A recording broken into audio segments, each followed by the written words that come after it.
Bonsoir tout le monde, bienvenue sur ce débrief du match passionnant qu'on a eu ce soir. Oh là là, quel bonheur les matchs du PSG face à des équipes qui vont descendre l'année prochaine en Ligue 2. C'est toujours un régal, on se fait tellement plaisir. Il y a tellement de suspense aussi et tellement de rebondissements que... Fou, oula, faut vraiment que je me calme parce que là, après un match pareil, je vais tellement être excité que... Fou, je sais pas comment je vais dormir. Bref, résumons brièvement, parce que c'est surtout de ça dont on va parler. Je ne comprends pas la gestion du PSG avec ces jeunes et je ne comprends pas la gestion de Christophe Galtier des jeunes du club parce que le PSG n'a strictement plus rien à jouer.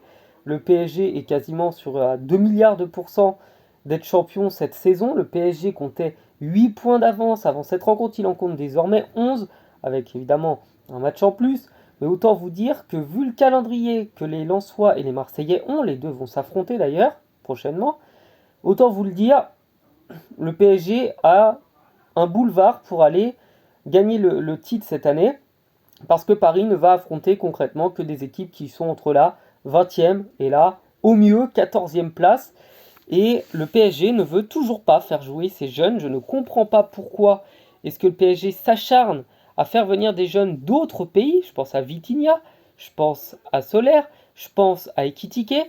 Tandis qu'il a des jeunes joueurs qui sont sur son terrain, enfin qui sont dans son effectif et qui sont prêts, qui sont bons, qui connaissent le club, qui savent jouer et qu'on ne fait pas jouer, à qui on ne fait pas confiance. On préfère faire venir des mecs qui sont moins forts d'autres clubs, histoire de dire oui, mais regardez, le PSG est quand même allé dénicher une pépite, alors que Paris a concrètement et sincèrement la plus grande pépinière de toute la planète, même au-delà, au-dessus encore de Sao Paulo en termes de qualité de joueurs, et le PSG ne veut pas faire jouer ses joueurs.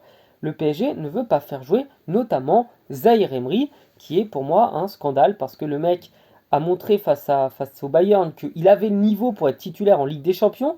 Et bah alors, expliquez-moi pourquoi face à une équipe de Ligue 2, on ne le fait pas jouer et on préfère jouer Solaire, qui il n'est pas mauvais, il est juste pas bon. En fait, il n'est pas au top niveau, il n'est pas au niveau qu'on attend pour un joueur qui évolue au PSG. Et je ne comprends pas cette lubie de ne pas vouloir les faire jouer. Bichabou, il n'est pas très bon, hein, on va pas se mentir. Mais lui, c'est pareil, on le fait jouer 3 4 minutes, c'est n'importe quoi. On on n'a aucun joueur jeune qui a réellement la possibilité de jouer au PSG. On est dans une situation où on a tellement de points d'avance qu'on pourrait une fois de temps en temps se dire tiens, si on mettait Garbi titulaire, juste pour voir. S'il est pas bon, on le sort à la mi-temps. Mais non, non, non, non, non, on fait jouer tout le temps la même équipe de peintres, avec Ruiz qui n'est pas très bon, avec Soler qui n'est pas très bon, avec Vitinha qui fait un match de temps en temps qui est pas mal et le reste est plutôt moyen, alors qu'on pourrait vraiment faire jouer genre Garbi, Zaire Emery, et à la rigueur Danilo, histoire d'avoir un petit peu d'assurance au milieu de terrain, ou même Vitinha, hein, qui est pas si mauvais que ça. Mais non, non, non, on veut pas. Et ça m'énerve. Donc, bref, une fois qu'on a parlé de ça, que dire du match, à part que le PSG a pu compter comme d'habitude bah, sur Messi et Mbappé. Les deux sont dans leur monde, les deux font leur match dans leur coin, et puis le reste du match était d'un pénible. Bref, le PSG va sûrement être champion.